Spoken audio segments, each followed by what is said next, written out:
तो अब हम सॉल्व करने वाले हैं इन्वायरमेंटल स्टडीज़ का पार्ट। यह है प्रीवियस ईयर पेपर 2019 दिसंबर 2019 का, जिसमें हम इन्वायरमेंटल स्टडीज़ का पार्ट जो है वो सॉल्व करने वाले हैं। और ये है पेपर 1। तो ये पेपर 1 का इन्वायरमेंटल स्टडीज़ का पार्ट है। हमारी जो सीरीज़ है वो है क्रैक सीटेट 2020। तो उसमें हम जो है ये प्रीवियस ईयर पेपर्स कर रहे हैं, जिससे आपको थोड़ा सा आइडिया लग सके कि सीटेट का एग्जाम होता कैसे है। उसमें हम दिसंबर 2019 का पेपर सॉल्व करने वाले हैं, जिसका साइकोलॉजी पार्ट हम सॉल्व कर चुके हैं। अब हम करने वाले हैं इन्वायरमेंटल पार्ट सॉल्व। देखिए ये जो प्रीवियस ईयर पेपर मैंने पहले भी बताया था, ये करने बहुत ज़रूरी हैं, जिससे आपको एक आइडिया लगता है कि एग्जाम कैसे सॉल्व होता है, कैसे एग्जाम का एक पैटर्न होता है, कैसे उसके क्वेश्चन आते हैं। तो प्रीवियस ईयर ज़रूर किया कीजिए, इसीलिए मैंने प्रीवियस ईयर के क्वेश्चन की आपके लिए एक सीरीज़ बनाई है। मैंने अलग से क्वेश्चन जो है उनकी प्रैक्टिस करने के लिए भी एक MCQs की सीरीज़ बनाई है सभी सब्जेक्ट्स की। तो वो भी डे बाय डे आपको इस चैनल पर मिल जाएगी, तो आप उसको भी फॉलो कर सकते हैं। और साथ में ये प्रीवियस ईयर की जो एक वीडियो है वो भी मैं अपलोड कर रही हूँ, ताकि आपको ये भी पता चले कि प्रीवियस ईयर के क्वेश्चन से कि ये पैटर्न कैसे होता है, कैसे क्वेश्चन को सॉल्व किया जाता है। तो चलिए शुरू करते हैं एनवायरमेंट स्टडी का पार्ट। उसमें हमारे पास क्वेश्चन है फर्स्ट क्वेश्चन। पढ़ते हैं क्वेश्चन को। A person boarded an express train on 29 November 2019 at Surat, Gujarat for Nagarcoil, Kerala. The train departed from Surat at 19:45 hours and reached Nagarcoil at 11:45 hours on 1st December 2019. तो कोई व्यक्ति था जो 29 November 2019 को एक एक्सप्रेस ट्रेन में सूरत से नगरकोइल जाने के लिए बैठा। यह ट्रेन सूरत से 19:45 बजे चली और 1 दिसंबर 2019 को 11:45 का मतलब 11:45 बजे नगरकोइल पहुंची। If the distance between Surat and Nagarcoil by train route is nearly 2120 kilometre, the average speed of the train during this journey was। तो हमें टाइम दिया हुआ है कि वो कितने बजे चली, कितनी बजे वहाँ पर जो है वो पहुँची। और उसके बाद हमें जो है वो डिस्टेंस दिया हुआ है ट्रेन का, उसने कितना जो डिस्टेंस है वो ट्रैवल किया है। अब हमें निकालना क्या है, एवरेज स्पीड जो है इसमें से निकालनी है।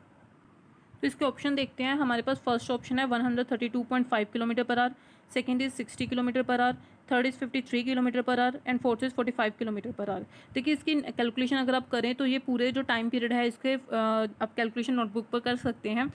जो 29 नवंबर से लेकर 30 नवंबर तक 1945 का मतलब होता है 7:45 यानी कि 7:45 PM। तो तब 7:45 PM शाम के 7:45 पर वो जो है ट्रेन चली। तो 30 नवंबर तक 7:45 PM तक वो उसको 24 घंटे हो जाएंगे। आगे 12 बजे तक उसको 4 घंटे और हो जाएंगे, 4 घंटे 15 मिनट। और उसके अगले दिन 1 दिसंबर को वो 11:45 पर पहुंचती है, तो 11 घंटे 45 मिनट और उसको हो जाएंगे। तो अगर आप इसके पूरी जो कैलकुलेशन है वो करें तो ये 40 घंटे बनते हैं टोटल। और उसका जो डिस्टेंस है वो है 2120 किलोमीटर। तो 2120 किलोमीटर जो उसका डिस्टेंस है, और उसको 40 जो उसका टाइम पीरियड है, डिस्टेंस बाय टाइम अगर हम करें 40 घंटे उसका जो टाइम है इसके साथ डिवाइड करें तो आंसर आता है 53 किलोमीटर पर आवर। ये इसकी स्पीड है। देखिए पहले उसको 24 घंटे होंगे 29 नवंबर को लेकर 30 नवंबर तक, ठीक है। 7:45 PM से लेकर 7:45 PM तक 24 घंटे हो जाएंगे। आगे 12 बजे तक, रात को 12 बजे तक उसके जो घंटे होंगे वो होंगे 4 घंटे 15 मिनट।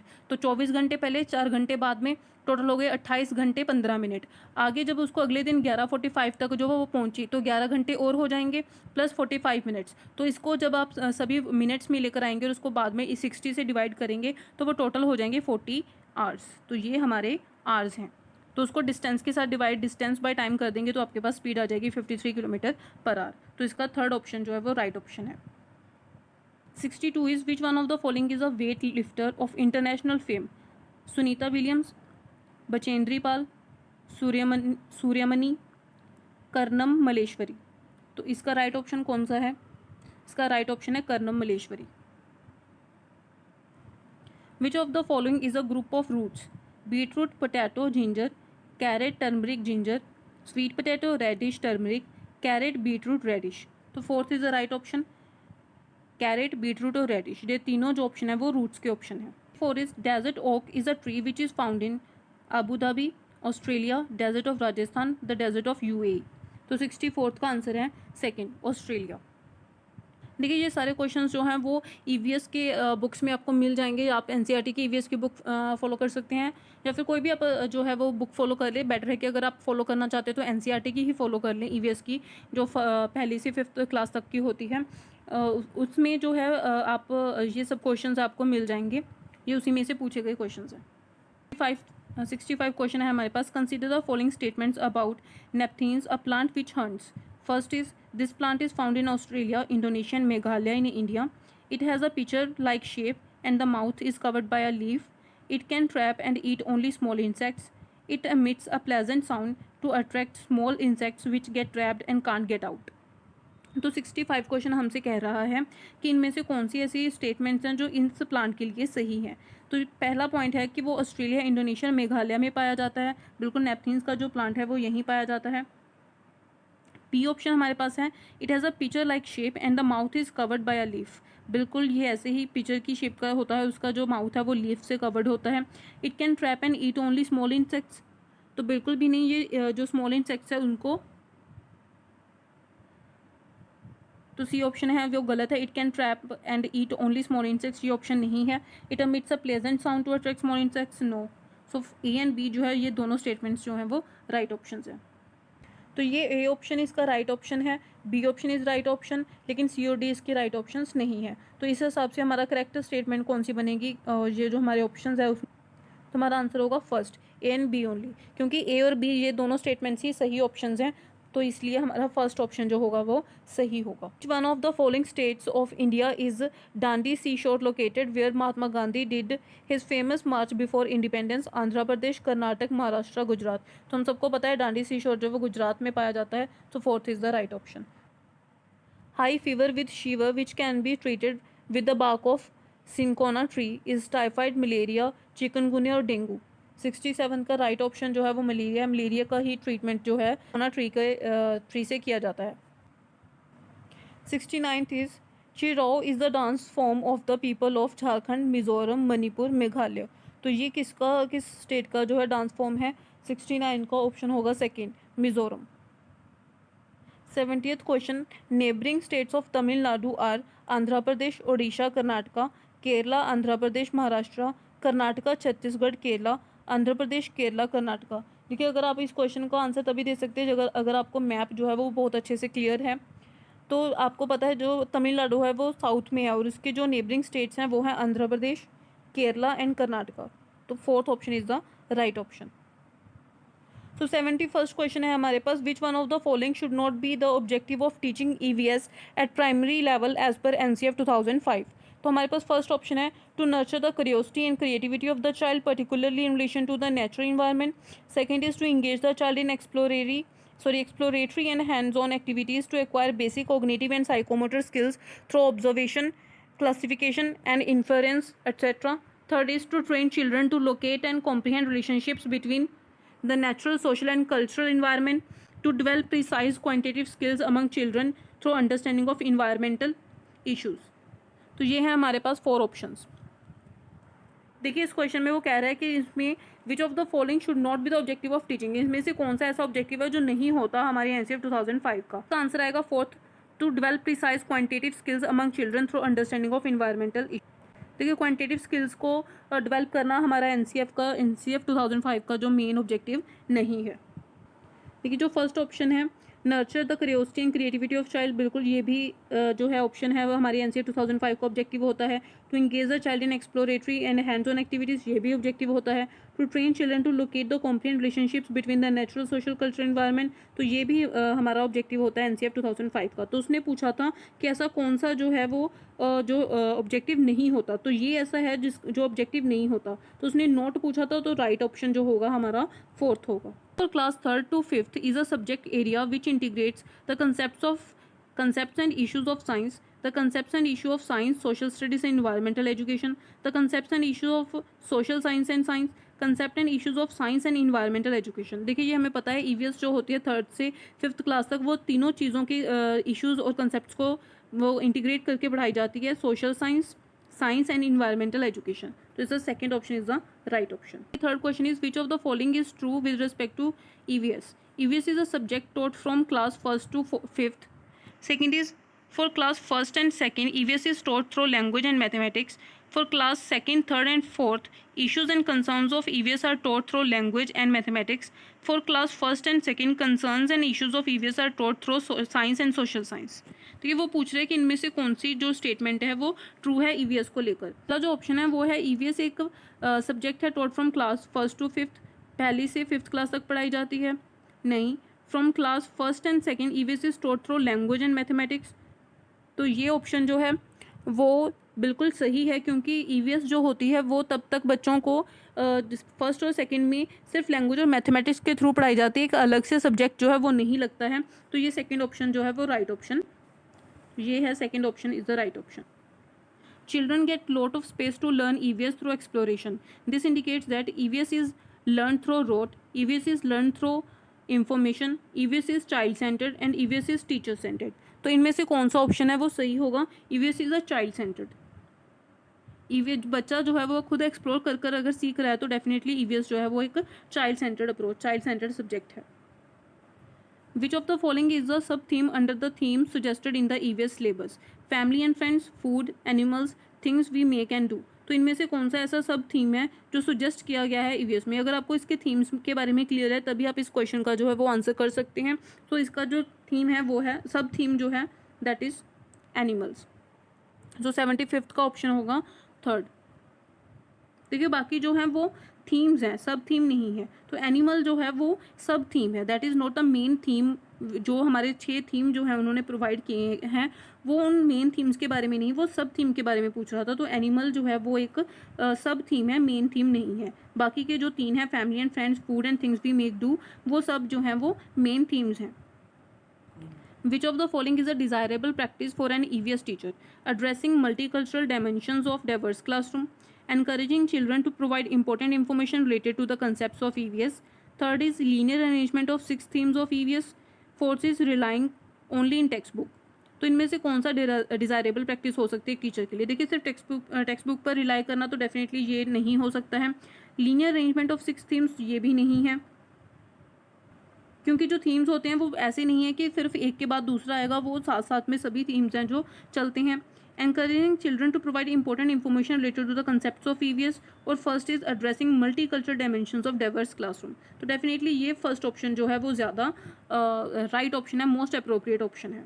तो इसको भी हम क्रॉस कर देंगे, हम इसमें मोस्ट अप्रोप्रिएट ऑप्शन को चूज़ करेंगे।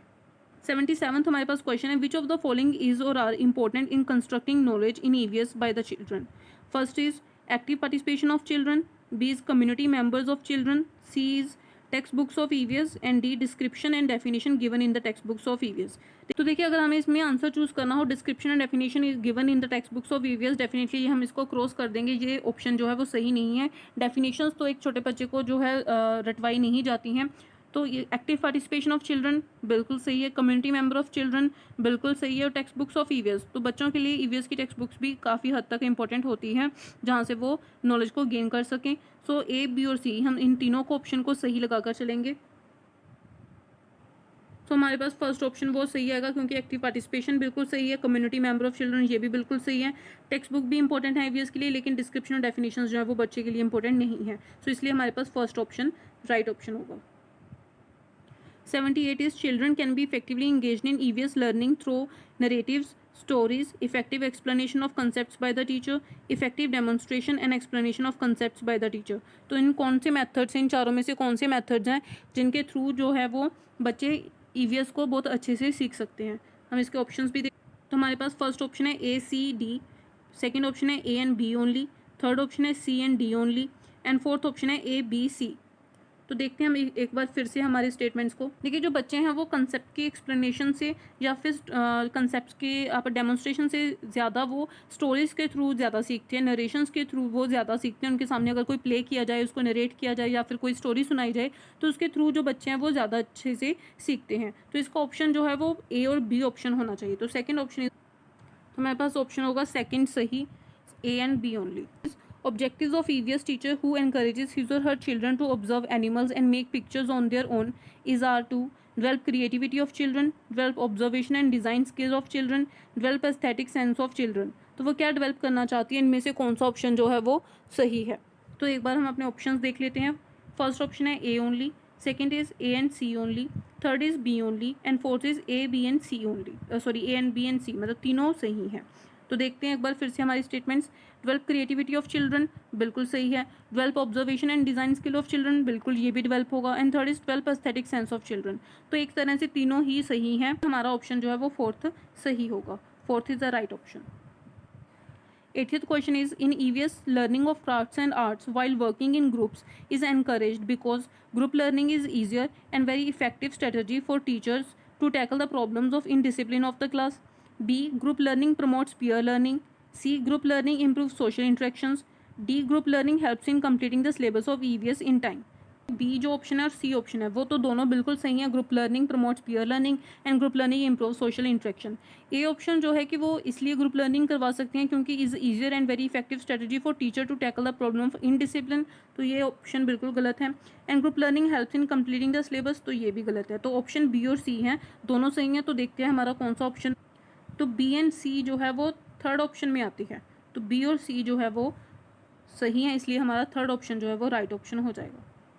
81 question is which of the following is or are the most effective resource for EVS learning?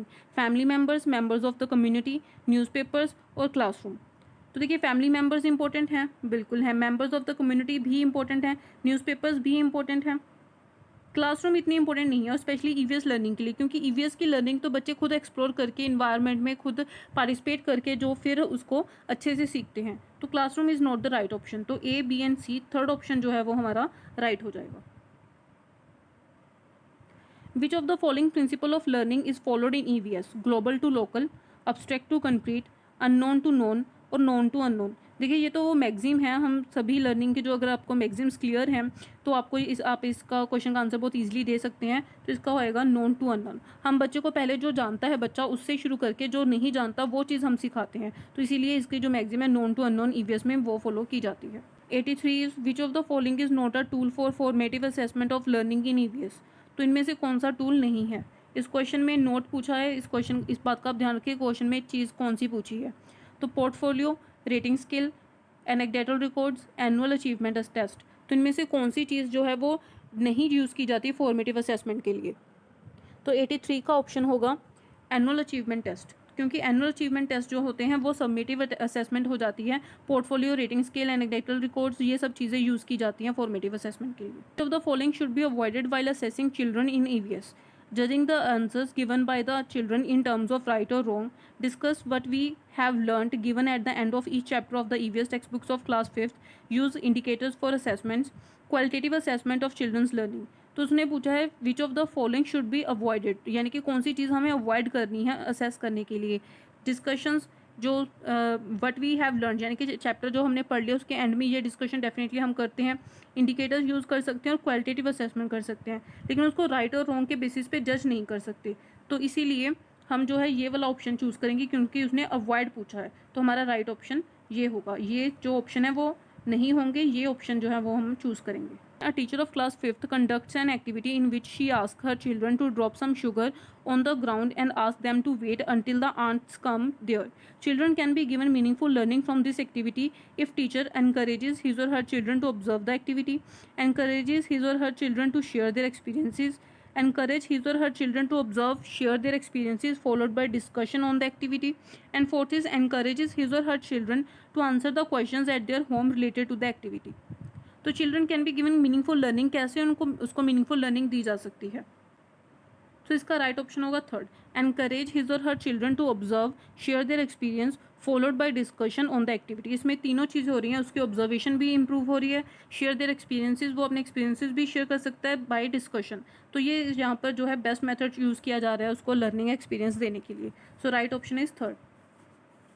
86 question है हमारे पास. Consider the following list: tortoise, crocodile, crow, duck, fish.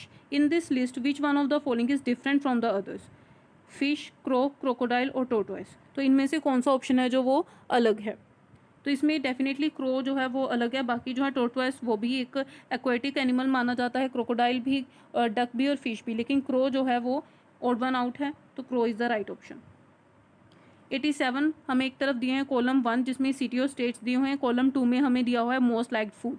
तो हांगकॉन्ग, केरला, कश्मीर और गोवा. और इस side पर हमें है boiled tapioca with any curry, fish cooked in mustard oil, sea fish cooked in coconut oil, chole bhature and cooked snacks. तो हमें ये देखना है कि कौन से स्टेट का कौन सा जो फूड है वो सबसे ज़्यादा पसंद.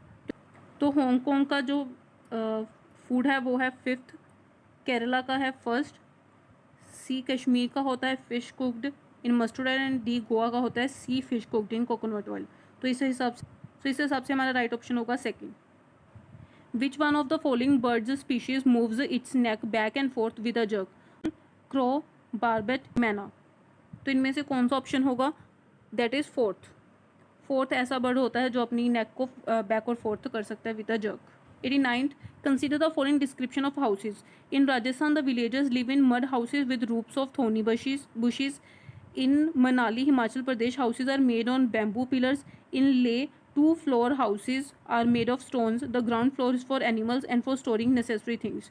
देखिए ये क्वेश्चन एनसीईआरटीज़ के हैं, 1st to 5th जो एनसीईआरटीज़ क्लासेस के जो बुक्स हैं आप उसको फॉलो कर सकते हैं, उसके थ्रू इसके सारे क्वेश्चंस आप सॉल्व कर सकते हैं।